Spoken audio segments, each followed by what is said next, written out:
Miami's #1 hit music station, Y100, here with Ashanti. It's so nice to see you in the studio. Thank you. Nice to be here. Nice to see you too. So I've got to say, last night's show, I was watching through a Snap story, and I've never felt more FOMO in my entire life because you were killing it. Oh, thank you. So thank you so much. It's just so nice to see you here, have you back, got some new music. Yeah. How does it feel? It's amazing. You know, like just in this climate where we are with music in the industry, it's crazy. There are so many unfortunate things, you know what I mean? So I'm just so happy, to be doing what I love. Be back, putting out new music, working with some incredible people. So I'm just super, super excited. They've actually called you the queen of R&B collabs. That's been the title given to you, girl. And I'd say that it's a pretty on point title.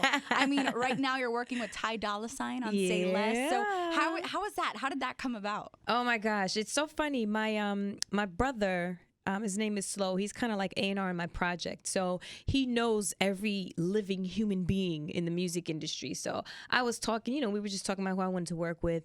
And me and Ty mutually wanted to work with each other. So he kind of just put us on a group text and was like, hey, y'all, let's make something happen. And then we started texting and we ended up being in LA at the same time. And we got in the studio and created this smasharoo. Oh my, smasharoo, $5 word. I like it. Well, listen, you've had many a smasharoos in the past. I mean, you've worked with Fat Joe, you've worked with Ja Rule, you've worked with huge hit makers. And who, honestly, in your mind, who's the person right now that you think, all right, I worked with Ty Dolla $ign on this one, who's next? You know what? It's so crazy because I've been working with some amazing people. I'm working with Metro. I did a record with Tory Lanez that's insane. I'm working with Sway. Just so many different people. A1, Jeremiah. So many, so I'm very, very excited. I kind of forced you to name drop a little bit shamelessly. Yes, you forced me.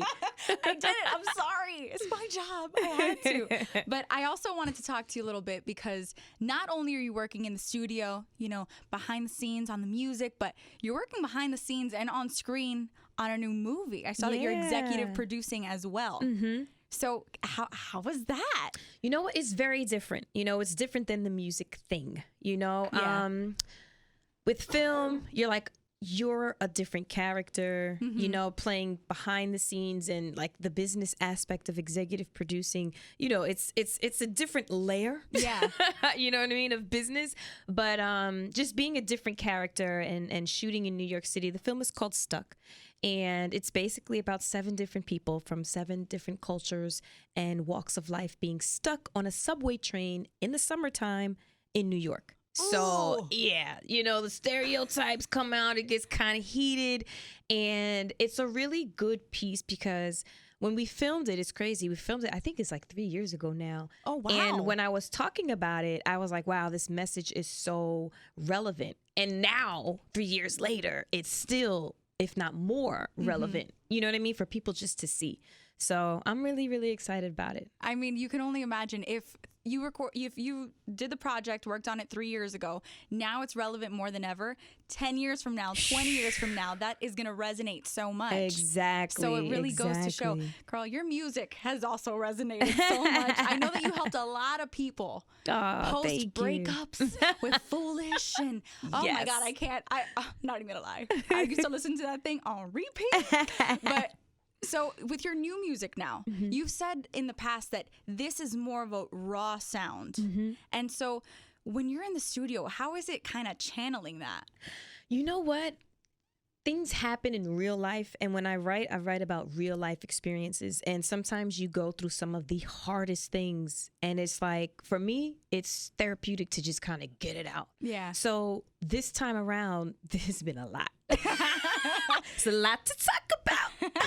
But flipping all. Right. But it's just, I feel like nowadays it's important to give because people want to know what's going on with you. Like if they're going to invest in your brand, if they're going to support you, that's why, Instagram works and Facebook and, exactly. all of these things are for people in the fans to get a chance to see you, to see how you are in real life, so the same with music. I feel like you have to give a little bit of, your heart. Yeah. And really tell them what's going on. So, there are some records and there are some things that are being said and being described in the music. And let's just say it's very real. I like this. And I have to ask a real question. How much Ciroc have you been drinking, girl? Because I know Say Less was featured in the French Vanilla commercial. Yeah. I mean, but Doug and I were actually talking about Ciroc at your house. Like, do you have a Ciroc vending machine? Like, today it's going to be French Vanilla.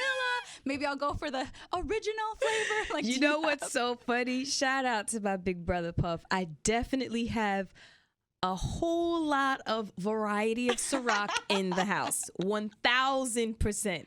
All of them. Every flavor. Celebratory Ciroc. Yes. And French vanilla as well. Shout out to my brother Frenchie. So when Say Less gets number 1. That's right. Popping that Ciroc to celebrate. Listen, bottles for everybody. What bottle you want? I got coconut, French vanilla, I'm gonna have blue to go dot. with the French vanilla. Oh, that's right. That's what we're doing. That's what we're doing.